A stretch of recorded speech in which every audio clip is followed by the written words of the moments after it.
platformers, it almost feels like they're inflicted with a curse of coming and going, and then never being heard from again. I almost thought this was the case with A Hat in Time and its Nintendo Switch port.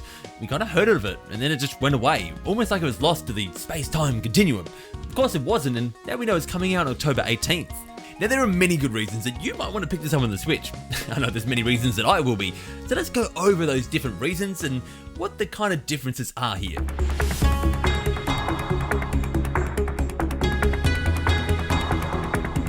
So, the different versions. Now, it's already out on the PS4, Xbox One, and PC.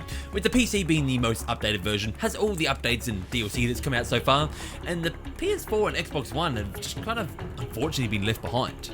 So then you say, Eric, where does the Switch version fit into all this? Well, it kind of fits in between. It's not up there with the PC, it doesn't have all the latest updates and DLC, but it's not down there with the other two. So if you've seen the trailer, which I will link to below, you'd know that it comes with the Seal the Deal DLC, which is a DLC that came with some extra maps, extra challenges, extra stuff. Actually, I misspoke there. It doesn't come with it, it's available. So if you get the game digitally, you can purchase this separately, which is only like $5 on PC. So I'm assuming it's going to be something similar, hopefully on Switch. And if you choose to buy the game physically, which it's available now on Amazon, it will come included in the physical bundle.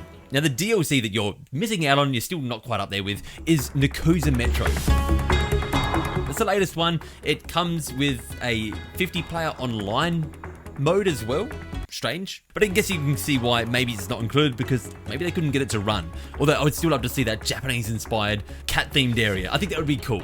Now keep in mind, that is the paid DLC. There was free DLC, or updates I guess you'd call it, that came along with the game. And this added stuff like a new retro mode, as well as the 2-player mode. So we're going to assume that this is at least up to the point where the Seal the Deal DLC released, and that's when like the 2-player mode and all this other stuff came out. So you can expect a fair bit of that stuff to be in there. How much and what they actually got to run in the first place, because they kind of struggled to port across to the Switch because of engine compatibility. So yeah, the exact details of what actually did come across, we don't really know. We just assume that it would be up to that point. Now the thing that I'm not sure of, that I know a lot of you are going to be curious about, is how does it actually run on the Switch? Did they get it over there successfully, or is it a little bit on the jank side? And we're just going to have to wait and see for that one. Check out when the game comes out. Like I said, with the engine incompatibility issues, there may have been a few road bumps actually bringing it across, so just if you're a little bit worried about it, keep an eye out for some footage when the game actually comes out. And as you probably already have guessed, one of the main reasons that I and many others will be purchasing this on the Switch is that it is portable. And I feel like it doesn't even need to be said these days, but yeah, it's portable. That's what the Switch is. The game doesn't seem to be that far away. I mean, October 18th kind of seems like a short stroll down the street later. And as I'm walking down the street, I'm seeing Luigi's Mansion and I'm seeing Link's Awakening. They're passing me by. I'm wondering to myself, well, what exactly is standing out about this game? What's making me want to jump into this with all these other kind of cool games coming up?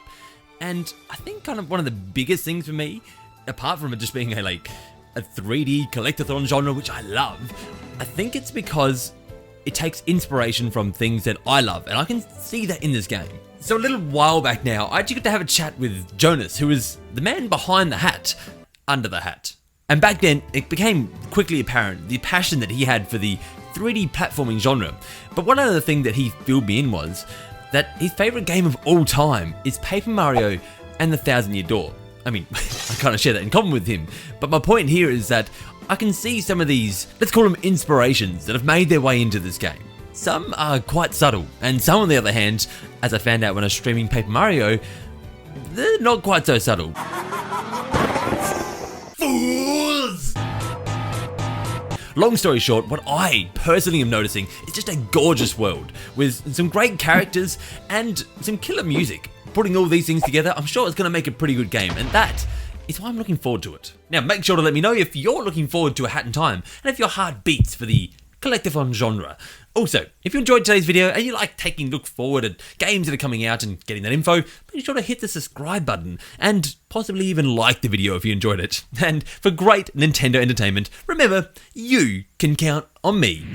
Now let me know if you're. Make sure to let me know. Now let me know if you're looking forward to it. Now make sure to let me know if you're looking. Now make sure to let me know if your heart beats for the collector.